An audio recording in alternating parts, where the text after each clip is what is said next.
کہ علیمہ خان کے ساتھ بالآخر سہیل آفریدی آ کے بیٹھ گئے. جب عوام کی طرف سے پریشر بڑھتا ہے تو پھر اس طرح سے کرنا ہی پڑتا ہے, اور یہی وہ عوامی پریشر ہے. کل ہم نے دیکھ بھی لیا کہ اڈیالہ جیل کے باہر جو کارکنان تھے وہ انتہائی مشتعل ہو گئے تھے سہیل آفریدی کو دیکھو. انہوں نے کہا یار آپ کیوں نہیں نکال رہے, کیوں نہیں نکل رہے. جس طرح سے میں آپ کو پہلے ہی بتا چکا ہوں کہ مراد سعید یہ کہہ چکا ہے, اس نے کہا کہ ہمارے پاس لانگ مارچ کا آپشن ہے, شہر بند کرنے کا آپشن ہے, ایک مرتبہ لانگ مارچ ناکام ہوگا دوبارہ پھر لانگ مارچ کرنے کا آپشن ہے.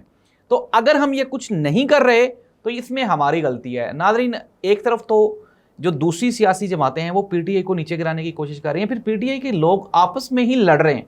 اور آج ہم نے دیکھا کہ سینٹ میں اقبال آفریدی اور جنید اکبر یہ آپس میں دونوں کی تلخ کلامی ہو گئی. اور میں آپ کو یہ بتا رہا ہوں کہ یہ جو جنید اکبر اور اقبال آفریدی دونوں پاکستان تحریک انصاف اور عمران خان کے ذاتی کارکنان ہیں.